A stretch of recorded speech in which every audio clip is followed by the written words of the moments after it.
a las autoridades de las Naciones Unidas, los representantes de los distintos países que la integran y todos los ciudadanos del mundo que nos estén mirando. Buenas tardes. Para aquellos que no lo saben, yo no soy político, soy un economista liberal libertario, que jamás tuvo la ambición de hacer política y que fue honrado con el cargo de presidente de la República Argentina frente al fracaso estrepitoso de más de un siglo de políticas colectivistas que destruyeron nuestro país. Este es mi primer discurso frente a la Asamblea General de las Naciones Unidas y quiero aprovechar para, con humildad, alertar a las distintas naciones del mundo sobre el camino que están transitando hace décadas y sobre el peligro que implica que esta organización fracase en cumplir su misión original. No vengo aquí a decirle al mundo lo que tiene que hacer. Vengo aquí a decirle al mundo, por un lado, lo que va a ocurrir si las Naciones Unidas continúan promoviendo las políticas colectivistas que vienen promoviendo bajo el mandato de la Agenda 2030, y por el otro, cuáles son los valores que la nueva Argentina defiende. Quiero, sí, comenzar dando crédito cuando el crédito corresponde. La Organización de Naciones Unidas nace del horror de la guerra más cruenta de la historia global, con el objetivo principal de que nunca volviera a ocurrir. Para ello, la organización grabó en piedra sus principios fundamentales en la Declaración Universal de Derechos Humanos. Ahí se consignó un acuerdo básico en torno a una máxima, que todos los seres humanos nacen libres e iguales en dignidad y derechos. Bajo la tutela de esta organización y la adopción de estas ideas, durante los últimos 70 años la humanidad vivió en periodo de paz global más largo de la historia, que coincidió también con el periodo de mayor crecimiento económico de la historia. Se creó un foro internacional donde las naciones pudieran dirimir sus conflictos a través de la cooperación, en vez de recurrir instantáneamente a las armas, y se logró algo impensado: sentar de manera permanente a las 5 potencias más grandes del mundo en una misma mesa, cada una con el mismo poder de veto, a pesar de tener intereses totalmente contrapuestos. Todo esto no hizo que el flagelo de la guerra desapareciera, pero se logró por ahora que ningún conflicto escalara a proporciones mundiales. El resultado fue que pasamos de tener 2 guerras mundiales en menos de 40 años, que en conjunto se cobraron más de 120 millones de vidas, a tener 70 años consecutivos de relativa paz y estabilidad global, bajo el manto de un orden que permitió al mundo entero integrarse comercialmente, competir y prosperar. Porque donde entra el comercio no entran las balas, decía Bastiat. Porque el comercio garantiza la paz, la libertad garantiza el comercio y la igualdad ante la ley garantiza la libertad. Se cumplió, en definitiva, lo que consignó el profeta Isaías y se lee en el parque cruzando la calle. Dios juzgará entre las naciones y arbitrará por los muchos pueblos. Forjarán sus espadas en rejas de arado y sus lanzas en podadoras. Nación no tomará espada contra nación, nunca más conocerán la guerra. Esto es lo que ha ocurrido mayormente bajo la tutela de las Naciones Unidas en sus primeras décadas. Y por eso, desde esta perspectiva, estamos hablando de un éxito destacable en la historia de las naciones que no puede ser soslayado. Ahora bien, en algún momento, y como suele ocurrir con la mayoría de las estructuras burocráticas que los hombres creamos, esta organización dejó de velar por los principios esbozados en su declaración fundante y comenzó a mutar. Una organización que había sido pensada esencialmente como un escudo para proteger el reino de los hombres se transformó en un leviatán de múltiples tentáculos que pretende decidir no solo qué debe hacer cada Estado-nación, sino también cómo deben vivir todos los ciudadanos del mundo. Así es como pasamos de una organización que perseguía la paz a una organización que le impone una agenda ideológica a sus miembros sobre un sinfín de temas que hacen a la vida del hombre en sociedad. El modelo de Naciones Unidas, que había sido exitoso, cuyo origen podemos rastrear en las ideas del presidente Wilson, que hablaba de la sociedad de paz sin victoria y que se fundaba en la cooperación de los Estados-nación, ha sido abandonado. Ha sido reemplazado por un modelo de gobierno supranacional de burócratas internacionales, que pretenden imponerle a los ciudadanos del mundo un modo de vida determinado. Lo que se está discutiendo esta semana aquí en Nueva York, en la Cumbre del Futuro, no es otra cosa que la profundización de ese rumbo trágico que esta institución ha adoptado. La profundización de un modelo que, en palabras del propio secretario de las Naciones Unidas, exige definir un nuevo contrato social a escala global, redoblando los compromisos de la Agenda 2030. Quiero ser claro en la posición de la Agenda Argentina. La Agenda 2030, aunque bien intencionada en sus metas, no es otra cosa que un programa de gobierno supranacional de corte socialista, que pretende resolver los problemas de la modernidad con soluciones que atentan contra la soberanía de los Estados-nación y violentan el derecho a la vida, a la libertad y a la propiedad de las personas.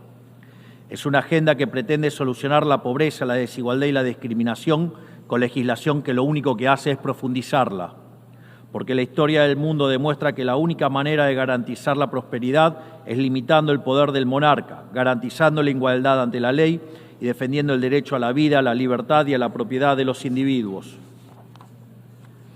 Ha sido precisamente la adopción de esa agenda que obedece a intereses privilegiados y el abandono de los principios esbozados en la Declaración Universal de Derechos Humanos de las Naciones Unidas lo que tergiversó el rol de esta institución y la puso en una senda equivocada. Así, hemos visto cómo una organización que nació para defender los derechos del hombre ha sido una de las principales propulsoras de la violación sistemática de la libertad, como por ejemplo con las cuarentenas a nivel global durante el año 2020 y que debería ser considerado un delito de lesa humanidad. En esta misma casa, que dice defender los derechos humanos, han permitido el ingreso al Consejo de Derechos Humanos a dictaduras sangrientas como la de Cuba y Venezuela sin el más mínimo reproche.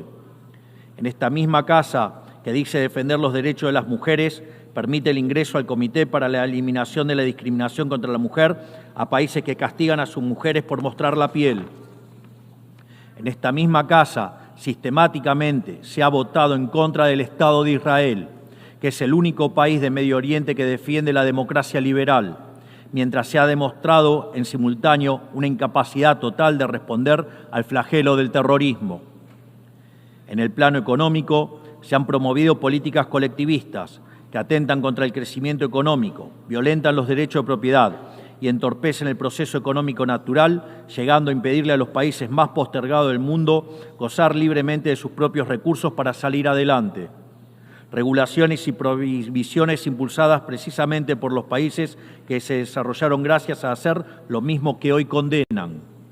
Se ha promovido además una relación tóxica entre las políticas de gobernanza global y los organismos de crédito internacional, exigiéndole a los países más relegados que comprometan recursos que no tienen en programas que no necesitan, convirtiéndolo en deudores perpetuos para promover la agenda de las élites globales.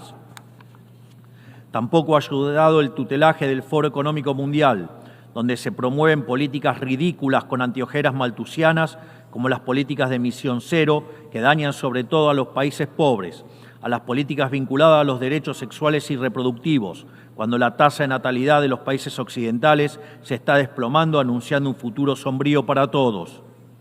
Tampoco la organización ha cumplido satisfactoriamente su misión de defender la soberanía territorial de sus integrantes, como sabemos los argentinos de primera mano en la relación con las Islas Malvinas. Y llegamos incluso a una situación en la que el Consejo de Seguridad, que es el órgano más importante de esta casa, se ha desnaturalizado, porque el veto de sus integrantes permanentes se empezó a utilizar en defensa de los intereses particulares de algunos.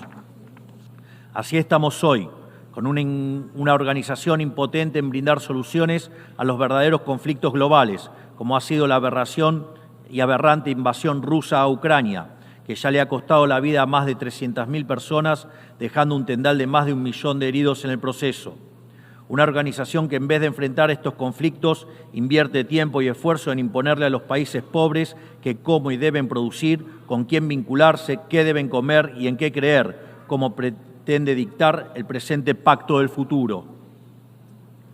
Toda esta larga lista de errores y contradicciones no ha sido gratuita, sino que ha redundado en la pérdida de credibilidad de las Naciones Unidas ante los ciudadanos del mundo libre y en la desnaturalización de sus funciones. Por eso, quiero hacer una advertencia. Estamos ante un fin de ciclo. El colectivismo y el postureo moral de la agenda woke se han chocado con la realidad y ya no tienen soluciones creíbles para ofrecer a los problemas reales del mundo. De hecho, nunca las tuvieron. Si la Agenda 2030 fracasó, como reconocen sus propios promotores, La respuesta debería ser preguntarnos si no fue un programa mal concebido de inicio, aceptar esa realidad y cambiar el rumbo. No se puede pretender persistir en el error redoblando la apuesta de una agenda que ha fracasado. Siempre ocurre lo mismo con las ideas que vienen de la izquierda.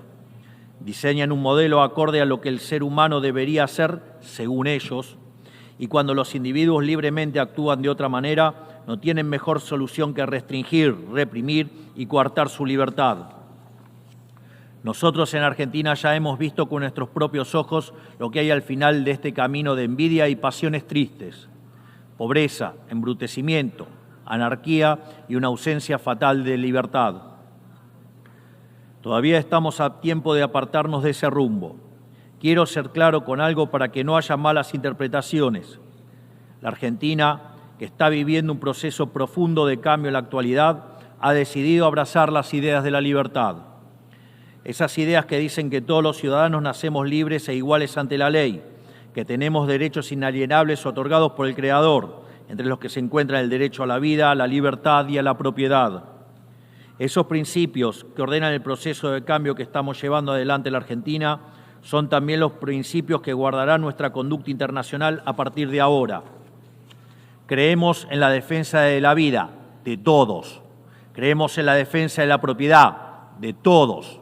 Creemos en la libertad de expresión para todos. Creemos en la libertad de culto para todos. Creemos en la libertad de comercio para todos. Y creemos en los gobiernos limitados, todos ellos.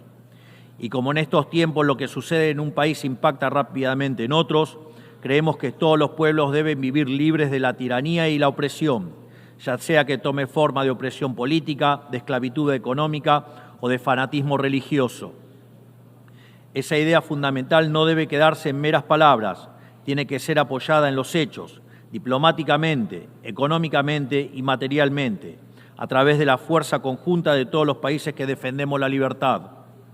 Esta doctrina de la nueva Argentina no es más ni menos que la verdadera esencia de la Organización de las Naciones Unidas, es decir, la cooperación de naciones unidas en defensa de la libertad.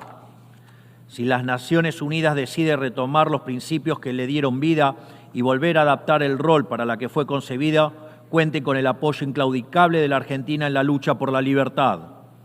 Sepa también que la Argentina no acompañará ninguna política que implique la restricción de las libertades individuales, del comercio ni la violación de los derechos naturales de los individuos. No importa quién la promueva ni cuánto consenso tenga esa institución. Por esta razón, queremos expresar oficialmente nuestro disenso sobre el Pacto del Futuro firmado el día domingo e invitamos a todas las naciones del mundo libre a que nos acompañen, no solo en el disenso de este pacto, sino en la creación de una nueva agenda para esta noble institución, la agenda de la libertad.